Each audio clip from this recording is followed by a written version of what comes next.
प्रेम श्री वृंदावन बिहारी लाल की। श्री भगवान वाच त्रिविधम नरक सैदम द्वारम नाशनम आत्मनः कामः क्रोध तथा लोभः तस्मात् एतत्त्रयं त्यजे। 16वां अध्याय का 21वां श्लोक। चैप्टर का नाम था दैवासुर संपद विभाग योग। इस अध्याय में हम लोग देवताओं का जो गुण होता है जिसे दैवी संपदा कहते हैं, और असुरों का जो गुण होता है इसे हम लोग आसुरी संपदा कहते हैं। इसे सुने। हालांकि दैवी संपदा बहुत उच्च कोटि का गुण है और वास्तव में संतों भक्तों में होता है। बहुत सा ऐसा गुण है जो देवताओं में भी नहीं होता और भक्तों में होता है। तो जिनके अंदर दैवी संपदा है, दैवी संपदा कुल 26 हैं, वो भगवान को बहुत प्रिय होते हैं। हम लोग में उसका कुछ भी अंश आ जाना तो हम लोग की भक्ति में, साधना आराधना में बहुत जान आ जाएगा। और दूसरा आसुरी संपदा, यही मनुष्य को आगे नहीं बढ़ने देता है। हम लोग जो रुके हुए हैं, आगे नहीं बढ़ रहे हैं, इसका कारण है आसुरी संपदा से छुटकारा नहीं पा रहे हैं। प्रेम श्री गीता माता की जय। तो अब इस श्लोक में भगवान बता रहे हैं कि अर्जुन, मनुष्य को ऐसा कोई काम, खासकर ऐसा कोई कुकर्म नहीं करना चाहिए जिसके वजह से उसे नरक में जाना पड़े। इसके पूर्व के श्लोक में भगवान ने कहा दैवी संपद विमुक्षाय, दैवी जो संपदा है वो मुक्ति के लिए। आसुरी संपदा को भगवान ने कहा यह बंधन के लिए, इससे बंधोगे। अब आसुरी संपदा का जो 3 मेन कमांडर है, भगवान करे पहले इन तीनों को हटा दो तो बाकी भी दुर्गुण दुर्विचार तुम्हें छोड़कर चले जाएंगे। जो नरक का साक्षात द्वार है वो 3 खास आसुरी संपदा है, कामः, क्रोधः, लोभः। संसार में जो हम कामना के पीछे पागल हैं, कभी नहीं सोचते कि हमारी कामना खत्म नहीं होने वाली है। हमारी जो इच्छा है, कामना है, वासना है, तृष्णा है, यह कमने घटने अब खत्म होने वाला नहीं है। ये सब मोड़ने की आवश्यकता है। बचपन में कुछ चाहत, जवानी में कुछ चाहत, बुढ़ापा में कुछ चाहत, और उसमें भी कामना में भी बहुत सा गलत कामना है। ज़्यादातर कामना गलत ही होता है। वहाँ अमीर बन जाए, कहीं से धन आ जाए। दुनिया में हमारे पास नहीं, दूसरे के पास है तो मन उधर खींच रहा है, चाहे वो धन हो, कंचन हो, कामिनी हो। दुनिया में किसी भी चीज़ के प्रति अगर आकर्षण है तो गलत है और आप नरक जाएंगे या जा सकते हैं। मतलब आपके लिए नरक का द्वार खुल सकता है। और काम से क्रोध उत्पन्न होता है। अगर आप में कामना है तो क्रोध भी उठेगा, इच्छा पूर्ति नहीं होगी तो क्रोध आएगा। यह भी नरक का ही द्वार है। और तीसरा है लोभ। ये 3 ऐसे दुर्गुण आसुरी संपदा हैं कि अगर हमारे आपके अंदर में यह जागृत हो ना तो आप सही गलत नहीं देखेंगे, आपको लगेगा किसी तरह पूरा हो जाए।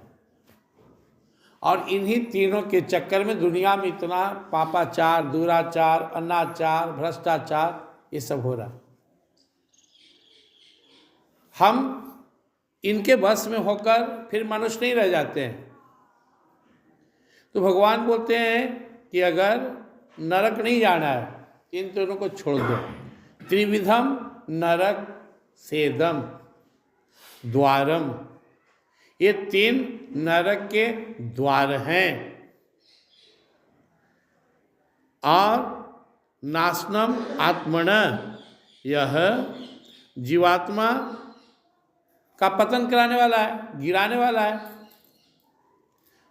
जहाँ हम साधना करके अपने आत्मा को ऊपर उठाते हैं, वहीं काम क्रोध लोभ के चक्कर में फिर नीचे गिरते हैं।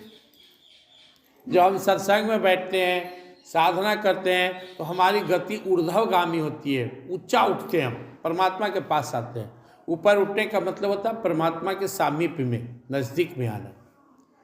और गिरने का मतलब होता है संसार में लिप्त हो जाना, ईश्वर से दूर हो जाना। अब हम सब इस चीज को समझ रहे हैं और फिर भी इस गलत चीज को पकड़े हुए हैं, तो परिणाम तो भुगतना पड़ेगा। फिर ये क्या कर रहे हैं कि तस्मात् एतत् त्रयम् त्यजेत। अगर तुम्हें नरक नहीं जाना है तो इन तीनों को त्यागना होगा, छोड़ना होगा।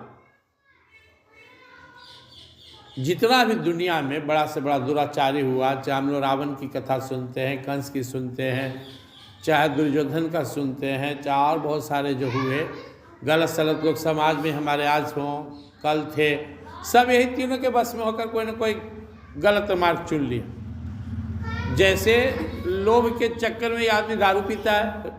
दारू क्यों पीता है? उससे रहा नहीं जाता है दारू पीना, ये लोभ है।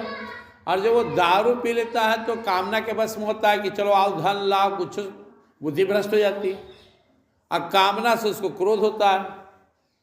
अगर वो दारू ना पीता तो इतना ज़्यादा नहीं गिरता। जितना दुनिया में हिंसक कार्य हो रहा उसके पीछे लगभग 90% दारू का ही हाथ है। और दारू पीता है कौन आदमी? जनरली मांस मछली खाता है। बिना मांस मछली खाए वाला भी पीता होगा जहाँ, लेकिन ज़्यादातर लोग मांस खाता है, दारू पीता है। मांस खा लिया, दारू पी लिया तो क्या खोजेगा? कहीं से धन मिले, कहीं से सुंदर स्त्री मिले, कहीं से हमको मान प्रतिष्ठा मिले, क्योंकि उसकी बुद्धि तो ठीक है नहीं। अब हनुमान जी गए लंका में तो क्या देखे? दुनिया में जितनी सुंदर युक्तियाँ हैं सबको उठा उठा के लंका में रावण ला के दे दिया इधर उधर। और क्या कर रहा है राक्षस? खूब दारू पी रहा है, भैंसा खा रहा है, कुश्ती लड़ रहा है, पटका पटकी कर रहा है। तो जब आपके अंदर में आसुरी संपदा जागृत होंगे तो आप क्या करेंगे?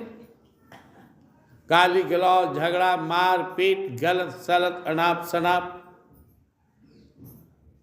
और जब आपके अंदर में दैवी संपदा उठेंगे तो आप क्या करेंगे? भक्ति, भजन, सत्संग, परोपकार, सत्प्रेम, सद्ज्ञान, सद्भाव, अंत में मुक्ति। दो मार्ग है, यह आदि काशी आ रहा है। जड़ चेतन गुण दो समया विश्व किन्ह करता। संसार में जैसे जड़ और चेतन है, ऐसे गुण अवगुण है। साधु और चोर हैं, अच्छा और बुरा है, रात और दिन, जैसे देवता और असुर हैं। और वो अच्छाई और बुराई जो है वो हमारे ही अंदर में है।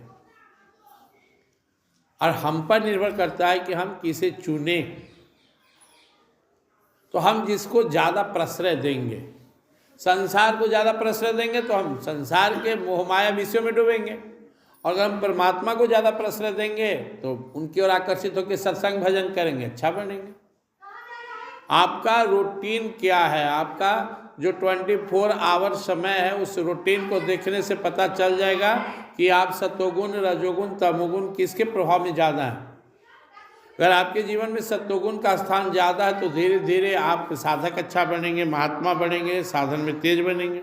आपके जीवन में अगर रजोगुण ज़्यादा है, खाना पीना सोना मौज करना, तो आप रजोगुण ही रहेंगे, बीच में रहेंगे, ना तो भक्ति में आगे बढ़ पाएंगे या बहुत असुर भी नहीं बन पाएंगे। और अगर आपके जीवन में काम, क्रोध, लोभ, हिंसा, मोह, माया, गलत सलत ज़्यादा है तो आपका पतन होगा, असुर बनेंगे।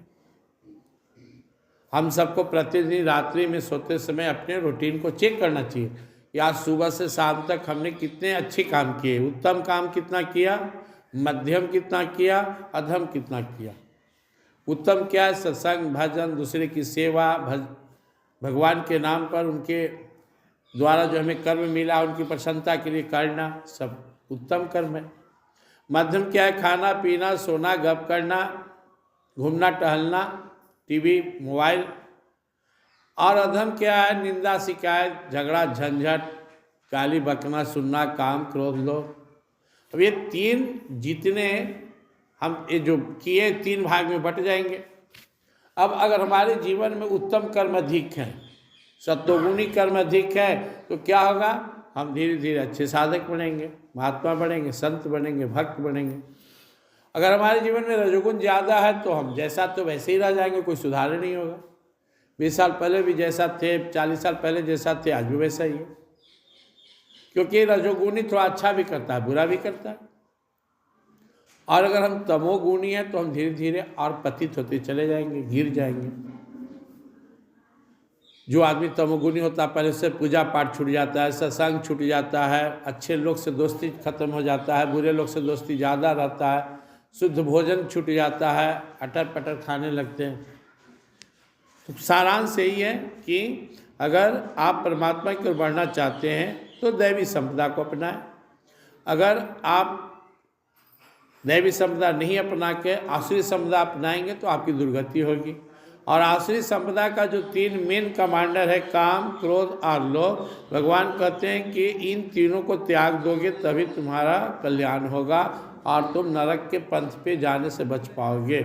अब डिसीजन हम सबको लेना है कि हम अपना रूटीन कैसे बनाएं। पहले तो डिसीजन लेना है कि मनुष्य तन मिला भगवत प्राप्ति के लिए, तो हम भगवत प्राप्ति पर पूरा ध्यान देंगे और उसी के अनुरूप रूटीन बनाकर साधना भजन करके निकल जाएंगे। प्रेम श्री वृंदावन बिहारी गीता।